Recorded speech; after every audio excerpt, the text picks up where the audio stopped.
लोग कहते महात्मा बनते हैं, बनते नहीं हैं, बनने वाले बिगड़ भी जाते हैं।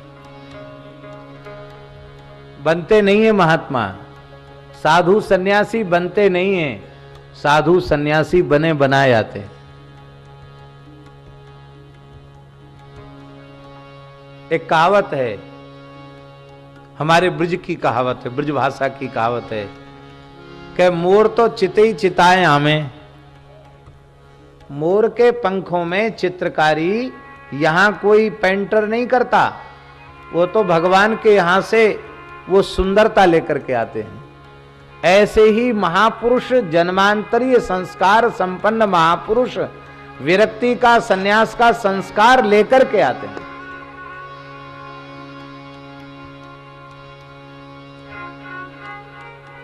लोग कहते प्रतिकूल परिस्थितियों में लोग संसार छोड़ देते हैं।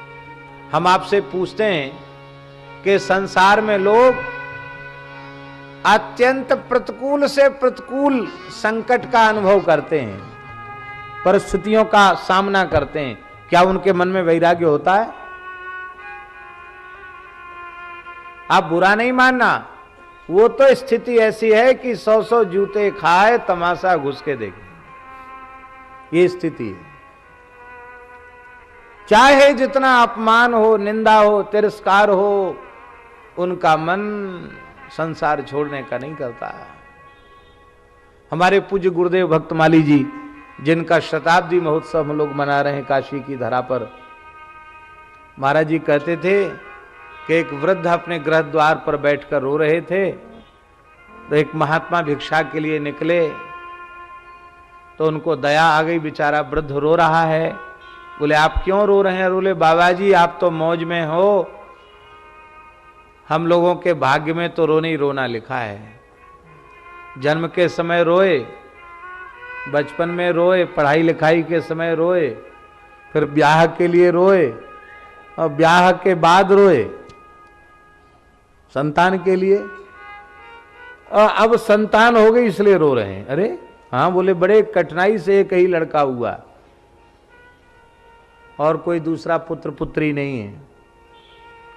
पढ़ाया लिखाया, ब्याह किया, घर का काम धंधा सब उसी को संभला दिया। अब जब हम किसी काम के लायक नहीं रहे तो कहता है निकल जाओ घर से।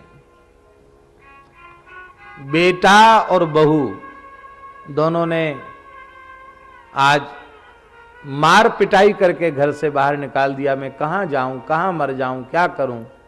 महात्मा ने विपन्न दशा सुनी तो दया आ गई, द्रवित हो गए, और उन्होंने कहा कोई बात नहीं, चलो हमारी कुटिया चलो। ऐसे ही गंगा जी के किनारे कुटिया है, बैठकर वहां अपने राम राम करना, कुछ बने तो झाड़ू बहारू लगा लेना स्थान में। हम भिक्षा मांगने आती हैं, एक रोटी तुमको दे देंगे, भजन करना। इतना सुनते ही वह वृद्ध बोला कि अरे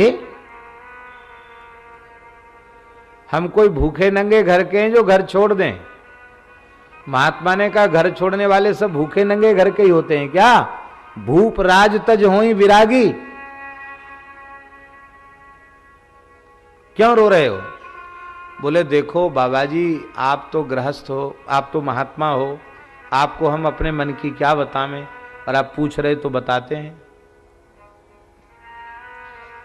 भले ही हमारा पुत्र पुत्र वधू कैसा भी व्यवहार हमारे प्रति करता हो, किंतु मैं जैसे ही घर छोड़ दूंगा तो उन दोनों की बदनामी होगी।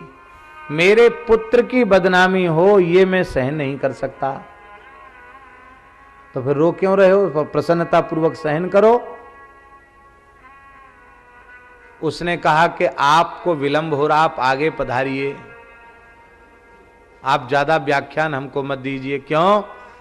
बोले हम अपने मन में यह संतोष कर लेते हैं कि पुत्र है तब ना पिटाई कर रहा है, अपनी उपस्थिति की अनुभूति करवा रहा है।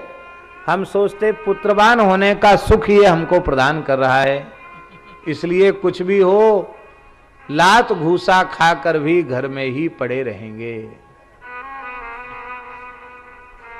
हम अपना विचार आप पर थोप नहीं रहे हैं, पर वृद्धाश्रम को जन्म दिया सनातन धर्म की मूल विचारधारा से विमुख होने के कारण वृद्धाश्रम का जन्म हो गया। हमारे यहां वृद्धाश्रम नाम से कोई आश्रम कभी हमारे ग्रंथों में पुराणों में नहीं आया, पर वर्तमान समय में वृद्धाश्रम खुल गए। क्यों? वर्णाश्रम व्यवस्था उच्छिन्न हो रही है। ब्रह्मचर्य, गृहस्थ, फिर वानप्रस्थ, इसके बाद सन्यास, 4 ही आश्रम है। वानप्रस्थ समाप्त हो गया, सन्यास समाप्त हो गया, तो कुछ न कुछ तो समस्या आएगी। वृद्धाश्रम आ गया। श्री अयोध्या के पूज्यपाद आचार्य श्री कृपा शंकर जी महाराज बहुत अच्छी बात कहते थे।